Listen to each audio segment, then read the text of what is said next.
អូនប្រិយមិត្តជាទីមេត្រី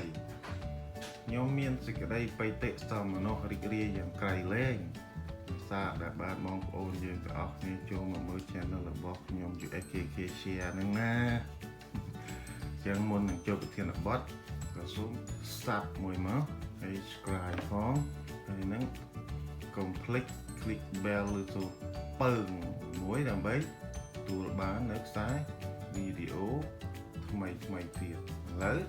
ថ្ងៃនេះខ្ញុំនឹងចែករំលែកនៅអ្វីខ្លះអ្នកទាំងអស់គ្នាក៏រងចាំបន្តិចខ្ញុំនឹងចែករំលែកអំពី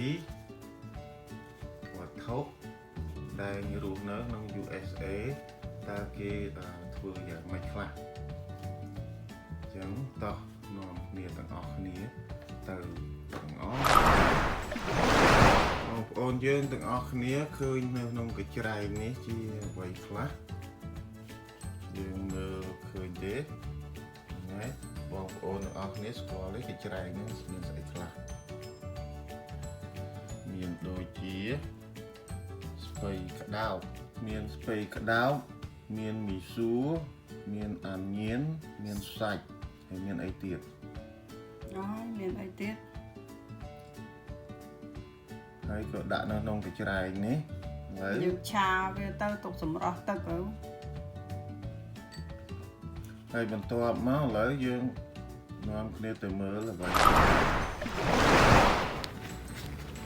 បងប្អូនឃើញទេឃើញនេះហើយហ្នឹងគឺជាស្អី spring roll shell ប៉ុន្តែ spring roll shell នេះវារឹងវាអត់ល្អទេ super thin for crispy spring roll ហើយមិនដឹងថាបងប្អូនយើងទាំងអស់គ្នាអ្នកដែលចូលចិត្តប្រហែលជាគ្មាននៅបញ្ហាទេប៉ុន្តែអ្នកដែលអត់ចូលចិត្តប្រហែលជាមានបញ្ហាព្រោះសបក egg roll នេះវារឹងពេកហើយនៅពេលដែលវារឹងអញ្ចឹងនៅពេលយើងខ្ចប់ទៅតើមានអ្វីកើតឡើងអញ្ចឹងតោះទៅមើលទាំងអស់គ្នានេះគឺការខ្ចប់ egg roll ហើយកំពុងតែខ្ចប់ហើយនោះបងប្អូនយើងទាំងអស់គ្នាមើលហើយខ្ចប់យ៉ាងម៉េចដែលវាល្ហែកមើលវាមានសភាពយ៉ាងម៉េចបងប្អូនមើលទៅវាជិតចង់ប្រេះមក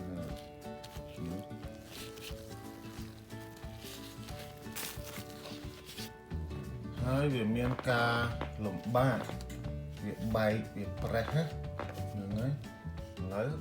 នឹងបង្ហាញនៅផុសតាងដែលវាបែកដាក់ទៅវាបែកវាអត់ល្អទេហើយដល់ការថ្នមដៃមែនតើថ្នមយើងអត់ថ្នមទេវាព្រោះអីវារឹងវានឹងបែកហើយនេះជាផុសតាងឃើញទេយើងឃើញវាបែកអញ្ចឹងណាព្រោះegg roll នេះវា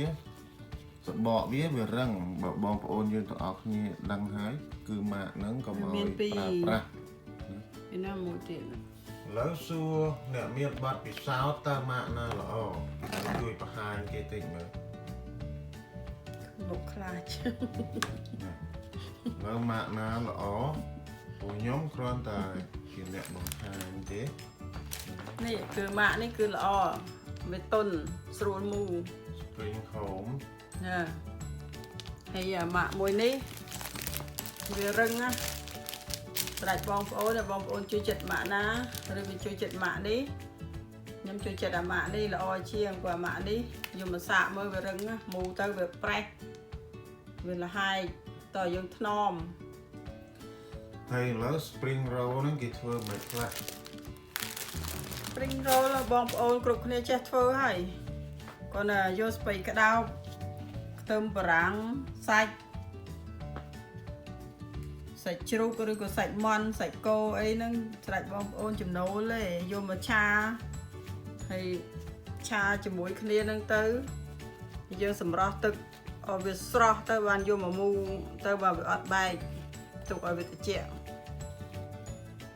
មែនតែប៉ុណ្្នឹងហើយត្រូវការដាក់អីបានជាប់ពងទាឬក៏ម្សៅឆាក៏បានដែរច ជាពងទាហើយយើងដាក់ពងទាឬម្សៅឆាក៏បានដែរដើម្បីខ្ចប់មុខវាកុំឲ្យវាល្បើក មានអីទៀតអត់ទេចា៎ អស់ហើយប៉ុណ្ណឹងឯងប្រើរបស់ច្រើន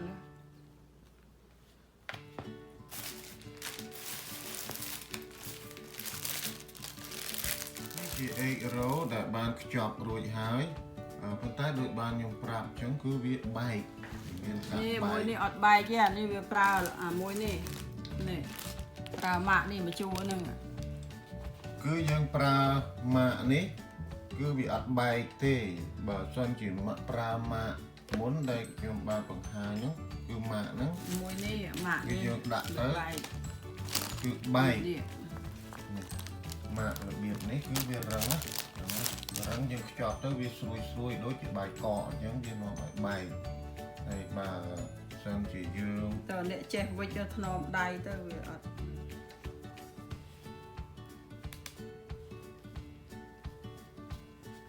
ថ្នមហ្នឹងនេះអស់លេខហើយនេះគឺត្រូវវិចថ្នមបានវាអត់បែកនេះប្រៃហើយនេះស៊ីដែរវាស្ងួតណា